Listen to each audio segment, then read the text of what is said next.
سبحان اللہ والحمد للہ لا الہ الا اللہ۔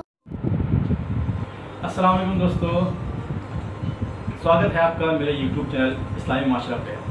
میں برہان حاضر ہوں آپ کے سامنے آج ایک نئی ویڈیو لے کر کے۔ میری ویڈیو کا موضوع ہے بارات۔ آج میں اپنی انالیسس پیش کروں گا بارات کے اوپر آپ کے سامنے۔ تو انالیسس کا سب سے پہلا جو پوائنٹ ہے وہ ہے اوریجن۔ بارات کا اوریجن کہاں سے ہوا، بارات کی سٹارٹنگ کہاں سے ہوئی۔ تو سب سے پہلے ہم اس کے لیے دیکھتے ہیں کہ قرآن شریف کے اندر جو سب سے پہلا اسٹارٹنگ پوائنٹ ہے وہ قرآن شریف سے میں نے شروع کیا کہ کیا قرآن شریف کے اندر بارات کا کہیں کوئی ذکر ہے۔ تو معلوم پڑا کہ قرآن کے اندر بارات کا کہیں کوئی ذکر نہیں ہے۔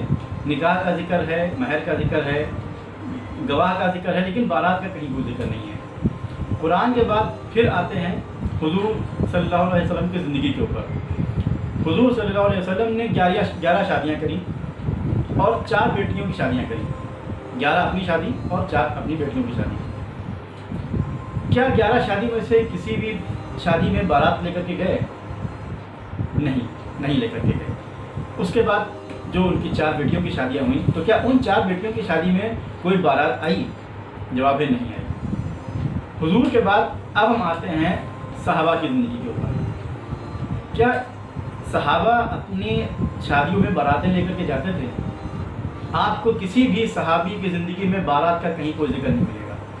صحابہ کے بعد آپ آئیے تابعین کے اوپر۔ کیا تابعین اپنی شادیوں میں بارات لے کر کے جاتے تھے؟ آپ کو جواب ملے گا نہیں۔ تابعین کے بعد آپ آئیے تبع تابعین کے اوپر۔ کیا تابع تابعین اپنی شادیوں میں باراتیں لے کے جایا کرتے تھے؟ آپ کو جواب ملے گا نہیں۔ اس کے بعد آپ آئیے اولیاء اللہ کے اوپر۔ کیا اولیاء اللہ اپنی شادیوں میں باراتیں لے کر کے جایا کرتے تھے؟ آپ کو جواب ملے گا نہیں۔ جب یہ لوگ اتنے لوگ جو اسلام کا ابتدائی حصہ تھا، قرآن کے حضور صلی اللہ علیہ وسلم کے، اس کے بعد صحابہ، تابعین، تبع تابعین، اولیاء اللہ جو اصلی اسلام کے اوپر چلتے تھے، تو کیا انہوں نے اپنی شادیوں میں باراتیں لے کے گئے؟ نہیں۔ تو یہاں سے یہ معلوم پڑتا ہے کہ اسلام میں بارات کا کوئی وجود نہیں ہے، بلکہ عربی کے اندر بارات نام کا کوئی لفظ ہی نہیں ہے عربی کی ڈکشنری کے اندر۔ تو جب اسلام کا کوئی تصور ہی نہیں اسلام کے اندر بارات کا، تو یہ بارات پھر کہاں سے آئی؟ آج کے دور میں اگر آپ دیکھیے تو ہر چھوٹا بڑا، امیر غریب، ہندو مسلمان، دیوبندی بریلوی، ہر انسان بارات لے کر کے جاتا ہے شادی میں۔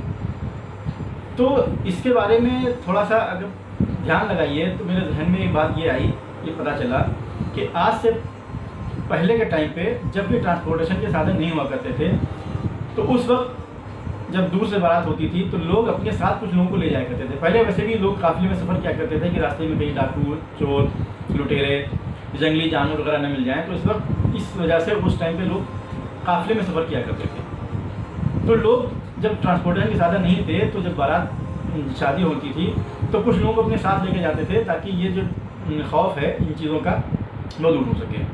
دھیرے دھیرے وہی چیز، اسی چیز نے بارات کی شکل اختیار کر لی، اور آج وہ بارات ایک ایسا حصہ بن گئی ہے ہماری زندگی کا کہ اگر کسی کے بھی یہاں شادی ہوتی ہے تو یہ مسٹ ہے، وہ پہلا چیز کہ بارات تو جانی جانی ہے۔ تو یہ تو ہو گیا اوریجن بارات کا کہ اس بارات کا اسلام سے کہیں سے کوئی تعلق نہیں ہے، یہ ایک غلط طریقے سے وجود میں آئی، جو وجہ تھی وہ کچھ اور تھی، لیکن آج کا ٹائم بارات کا کوئی ضرورت نہیں بارات جانے کی۔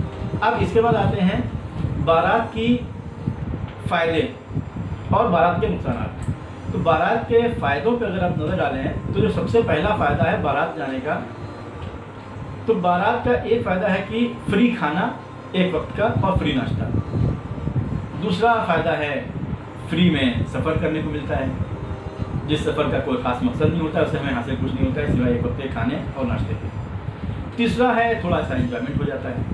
یہ 3 فائدے ہیں، اس کے علاوہ کوئی چوتھا فائدہ مجھے نظر نہیں آتا۔ اب آتے ہیں اس کے نقصانات کے اوپر۔ نقصان اس کا سب سے پہلا جو نقصان ہے وہ نقصان ہے ہمارا پروڈکٹیو ٹائم۔ جو بھی انسان بارات جاتا ہے تو اگر ایک دن کا سمجھیے اس کا صبح سے لے کے شام تک کے پورا جو پروڈکٹیو ٹائم ہے، جس ٹائم میں وہ کچھ پیسہ کما سکتا ہے یا کچھ کام کر سکتا ہے، اپنی فیملی کے ساتھ گزار سکتا ہے، یا جس فیلڈ میں بھی کام کرتا ہے اس فیلڈ کا وہ ورک کر سکتا ہے،